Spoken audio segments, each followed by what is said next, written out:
Perdonar a una persona quiere decir que debemos permitir que nos continúe haciendo daño. En fin, esta y otras preguntas vamos a responder a lo largo de este comentario. Volvamos a pensar en José. José salió de la cárcel porque la gracia de Dios lo acompañó hasta la cárcel. Salió de allá, ahora fue colocado como un hombre de los principales en Egipto, porque en la cárcel él profetizó los años de hambruna que llegarían a la tierra. Y Faraón lo colocó como el hombre encargado de construir almacenes y de juntar granos para estar preparados para los tiempos de hambruna. Dios nunca falla, querido. A veces las cosas puede parecer que no te salen bien, que todo está mal, que todo está errado. Dios tiene un plan. Cuando tú confías en el amor de Dios, cuando tú has sido justificado por la fe y tienes paz en tu corazón, aún en medio de la derrota no te vas a sentir mal, acabado. Vas a tener la seguridad de que esa derrota es apenas un peldaño para continuar escalando en el maravilloso plan divino para ti. Si pierdes un empleo, no es porque Dios te abandonó, es porque Dios tiene un empleo mejor para ti. Si las cosas no suceden como tú quieres, es porque Dios tiene un plan mucho más extraordinario para ti. Cuando Jesús no vino a restaurar la salud de Lázaro, es porque él tenía una resurrección preparada para Lázaro. Entonces, no te desesperes. Lo que más necesitas tener en los momentos de dificultad, de accidentes, de muerte, de enfermedad, es paz en tu corazón. De repente estoy predicando en este momento para ti, querido, querida, que estás sufriendo un cáncer, que tienes miedo del futuro. De repente estás pasando un momento bien crítico de la enfermedad. Por favor, ten paz en el corazón. Suceda lo que suceda, Dios nunca se equivoca. Dios tiene un plan mejor para ti que tú en este momento no entiendes. ¿Tú crees que cuando José estaba en la cárcel estaba feliz, agradeciendo y alabando al nombre de Dios porque estaba preso? No.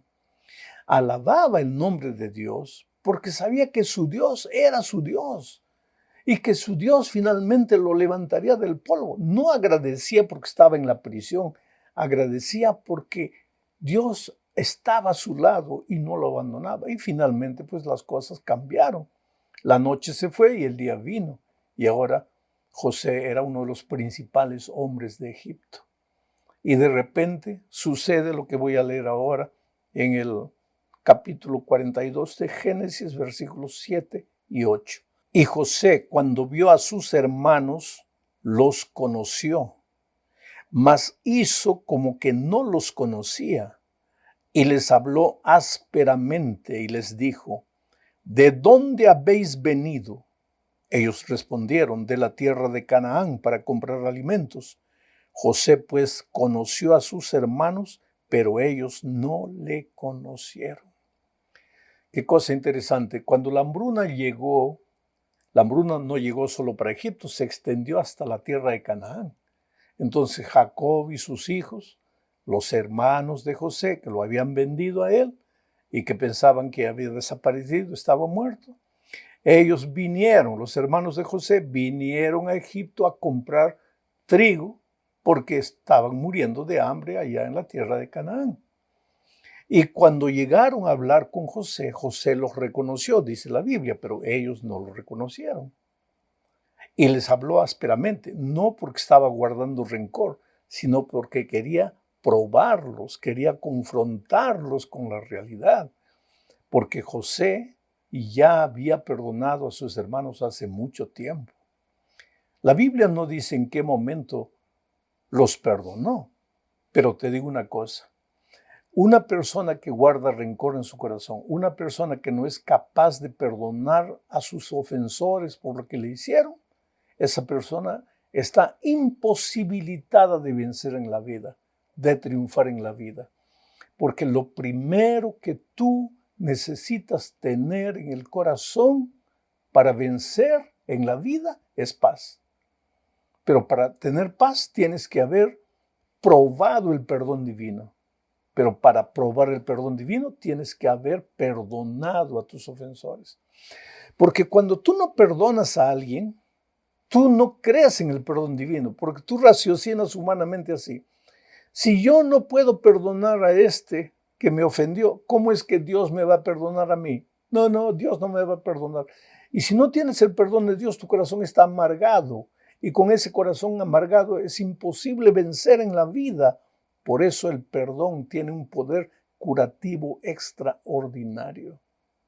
Vamos a la segunda parte de este comentario, hablando de lo que sucedió cuando José se encontró con sus hermanos. Génesis capítulo 42, versículos 21 al 24. Y decían el uno al otro, quiere decir los hermanos de José, ¿no? Y decían el uno al otro, verdaderamente hemos pecado contra nuestro hermano, pues vimos la angustia de su alma cuando nos rogaba y no le escuchamos. Por eso ha venido sobre nosotros esta angustia. Entonces Rubén les respondió diciendo, ¿no os hablé yo y dije, no pequéis contra el joven y no escuchasteis? He aquí también se nos demanda su sangre. Pero ellos no sabían que los entendía José, porque había intérprete entre ellos. Y se apartó José de ellos y lloró. Después volvió a ellos y les habló, y tomó de entre ellos a Simeón y lo aprisionó a vista de ellos. Qué cosa tremenda esto, querido. La culpa nunca abandonó a los hermanos de José, desde que lo vendieron. Cualquier cosa mala que le salía, ya pensaban, es por lo que le hicimos a nuestro hermano. Si alguien se enfermaba, es por lo que le hicimos a nuestro hermano. Ahora cuando la hambruna llegó, es por lo que le hicimos a nuestro hermano. Ahora cuando llegaron a Egipto y José los trató mal, y ellos no sabían que era José, pensaron, se sintieron amenazados y pensaron, es por lo que le hicimos a nuestro hermano. Y entonces Rubén se levantó. Rubén es el hermano que cuando José estaba en el pozo, porque ellos querían matarlo de hambre y de sed, Rubén dijo, no debemos, lo sacó y los vendieron como esclavo para Egipto. Entonces Rubén les dijo a los hermanos, ¿se acuerdan lo que yo les dije? No toquen a él, su sangre va a clamar por nosotros. Y hoy día estamos pagando por lo que hicimos. Ahora me impresiona en esta parte que dice así, ellos hablaban en hebreo, pero que hablaba en el idioma egipcio, se comunicaba con ellos a través de un intérprete, pero ellos no sabían que José entendía hebreo, porque pues era hermano de ellos, había crecido con ellos. Y entonces mientras ellos se acusaban, esto nos está sucediendo porque le hemos hecho mal a nuestro hermano, José entendió todo y se retiró y lloró. Aquí José es la figura del Señor Jesucristo.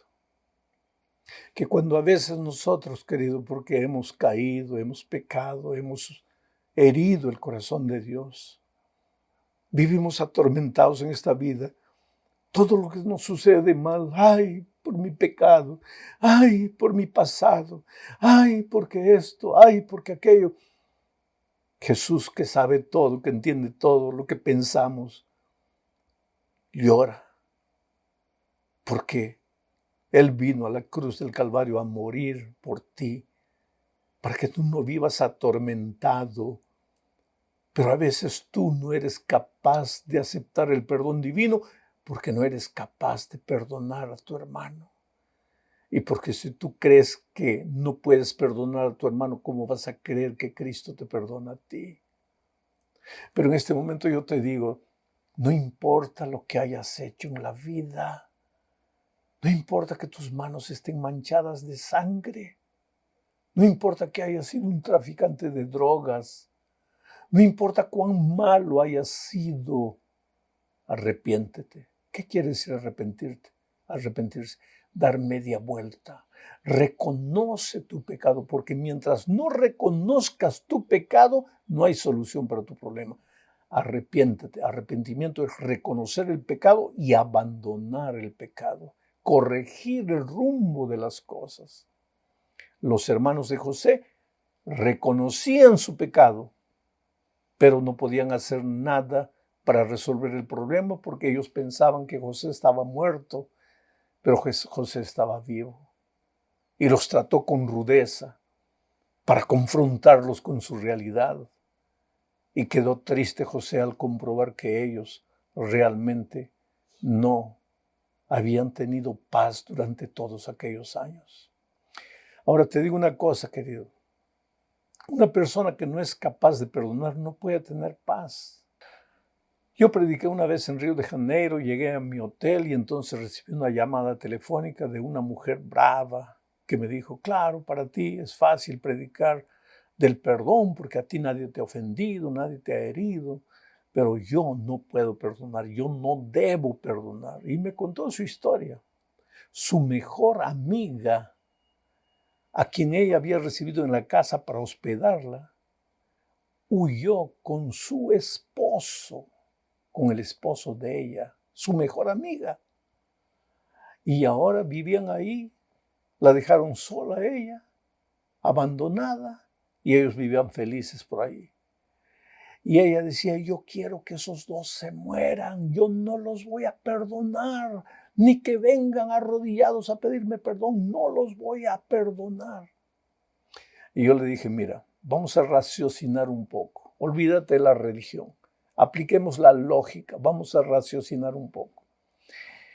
Esas dos personas que te hirieron, te ofendieron, te traicionaron, están allá viviendo felices, ni se acuerdan que tú existes. Pero tú todos los días, de mañana y de noche y a lo largo del día, vives remoliendo, rumiando tu odio, tu rencor, malditos, quiero que mueran, no los voy a perdonar. Ellos ni se acuerdan de ti, pero tú 24 horas por día estás pensando en ellos. Quiere decir, si ellos ya te hicieron mal traicionándote, no permitas que te sigan haciendo mal. Porque cuando tú guardas el rencor en tu corazón, tu rencor no les hace sufrir a ellos ni un poco. Ellos siguen felices. Pero tu rencor es como el veneno que te va envenenando a ti. Tu corazón es como un depósito lleno de veneno y ese veneno va carcomiendo tu vida.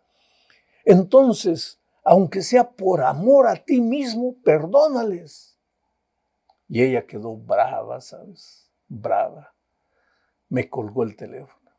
Pero años después me encontré con ella, bien casada, con una hijita, feliz de la vida. Y me contó que aunque aquel día ella quedó brava, a medida que los días pasaban fue pensando y llegó a la conclusión de que realmente su rencor no le hacía mal a ellos. Pero ella estaba muriendo, fea, deteriorada, porque el rencor te envenena el alma. Y entonces, ¿qué hizo? Fue una mañana a buscarlos. Cuando ellos lo vieron, se asustaron. Pero ella dijo, no se asusten, he venido a pedirles perdón. Pedirles perdón, ¿por qué? Si nosotros te hemos ofendido. No importa quién ofendió a quién. Yo quiero pedirles perdón. Yo quiero vivir en paz con ustedes. A partir de ese día su vida comenzó a florecer, se volvió más bonita, adelgazó, se casó con un buen hombre, ahora tenía una hijita feliz de la vida.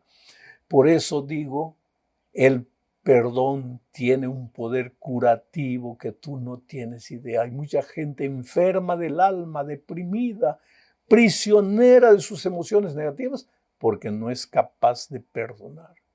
Ahora, viene la tercera parte de nuestro estudio. ¿Quiere decir que perdonar es olvidar? Cuando tú perdonas ya te olvidas de lo que las personas te han hecho. Voy a hacer un ejemplo bien práctico. ¿Tá? Voy a hablar de esposos. Esposos. El esposo agrede físicamente al esposo. Una vez, 2 veces, 3 veces, 4 veces, 5 veces. ¿tá? Hasta que ella decide abandonarlo. hasta que ella decide abandonarlo. Entonces él va, la busca y le pide perdón. Perdóname, perdóname, perdóname, perdóname. ¿Ah? Entonces ella lo perdona y pasado una semana la vuelve a agredir. Y ella se va de nuevo. Ahí él vuelve perdóname, perdóname, querido. Esto es lo que hay que entender. Mira, el hecho de que tú perdonas a otra persona no es que tú le das el derecho de continuarte haciendo daño. No. Si tú tenías un amigo en quien confiabas fielmente, le confiabas tu negocio, tu dinero y te traicionó, te robó, fue deshonesto contigo, ¿vas a perdonarlo o no? Claro, como cristiano vas a perdonarlo porque guardar rencor no te hace bien a ti mismo. Pero el hecho de que lo perdonas no quiere decir que le vas a confiar todo de nuevo. Ese es el asunto. Y si tú analizas bien la historia de José, vas a ver que él perdonó a sus hermanos. Pero ellos tuvieron que seguir ahora un proceso. Tú conoces toda la historia, yo no la voy a repetir. Tuvieron que seguir un proceso. Fue la prisión de Simeón, después fue, él mandó que trajeran a Benjamín, después que trajeran al padre, en fin. Fue un proceso largo para que ellos restituyesen la confianza que habían perdido. Bueno, vamos ahora a la cuarta parte de este estudio. El perdón debe salir de la teoría y entrar en la práctica, porque perdonar en la teoría es fácil y en la práctica. Querido, no es natural del ser humano egoísta natural perdonar, no. Si vas a perdonar, tiene que comenzar porque tú decides perdonar, no porque tú sientes perdonar, sino porque tú decides perdonar aunque no sientas. Y una vez que decides perdonar, lo que tienes que hacer es arrodillarte y comenzar a orar por esa persona. Tú sabes que cuando tú oras por tu ofensor, el rencor va desapareciendo de tu corazón. El sentimiento, la magua, el resentimiento va desapareciendo. Entonces ora por aquel que te ofendió. Tal vez por eso Jesús dijo que hay que orar por nuestros enemigos, porque cuando oramos por nuestros enemigos comenzamos a perdonarlo. El resentimiento, el rencor empiezan a desaparecer de Jesucristo. Voy a leer lo que dice Lucas 23:34. Y Jesús decía: Padre, perdónalos porque no saben lo que hacen. Y repartieron entre sí sus vestidos echando suertes. ¿Por qué tú crees que Jesucristo en la cruz del Calvario pidió perdón por sus enemigos? Él ya los había perdonado, pero ahora dije: Padre, perdónales, porque ellos no saben lo que hacen. ¿Por qué Jesús perdonó en la cruz del Calvario? Yo siempre digo que el más grande púlpito de Jesús no fue el púlpito, sino la cruz. Porque en el Sermón de la Montaña él había predicado: perdonad a vuestros enemigos. Eso era bonito, la teoría. Pero ahora en la práctica, en la cruz, él perdonó. Salió de la teoría y entró a la práctica. Él perdonó a los que le estaban hiriendo, le estaban ofendiendo, le estaban insultando. ¿Por qué? Porque Jesús no solamente vivía el Evangelio, pero él también sabía que el rencor te hace mal a ti mismo. Y él ya estaba sufriendo clavado en la cruz el dolor físico. ¿Para qué cargar un dolor emocional guardando rencor en su corazón? Entonces dijo: Padre, perdónales, porque no saben lo que hacen. Llegamos al final de este estudio hablando de cómo hallar descanso después del perdón. Para eso voy a leer Génesis 50, versículo 20. Vosotros pensasteis mal contra mí. Esto es lo que José le dijo a sus hermanos. Vosotros pensasteis mal contra mí, mas Dios lo encaminó a bien.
para hacer lo que vemos hoy, para mantener en vida a mucho pueblo. Qué interesante conclusión de José, ya cuando había venido el papá, toda la familia, todo el pueblo de Israel se vino para Egipto. Por eso finalmente cuando subió otro faraón, ya ellos habían sido esclavizados, fueron esclavizados por los nuevos faraones. Pero cuando había pasado la hambruna, cuando ellos ya estaban seguros al lado de José, José los reunió y les dijo, mira, no se preocupen por todo lo que pasó. Fue triste, sí.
Pero todo lo que pasó fue para el bien. Porque si no hubiera pasado lo que hubiera pasado, si ustedes no me hubieran vendido como esclavo, yo no hubiera venido a Egipto. Y yo no hubiera sido elegido el hombre de confianza del faraón. Y yo no hubiera sido el administrador de los alimentos de Egipto en tiempo de hambruna. Y ustedes hubieran muerto de hambre. Entonces todo lo que nos pasó, aunque fue feo, triste, fue para el bien. Y finalmente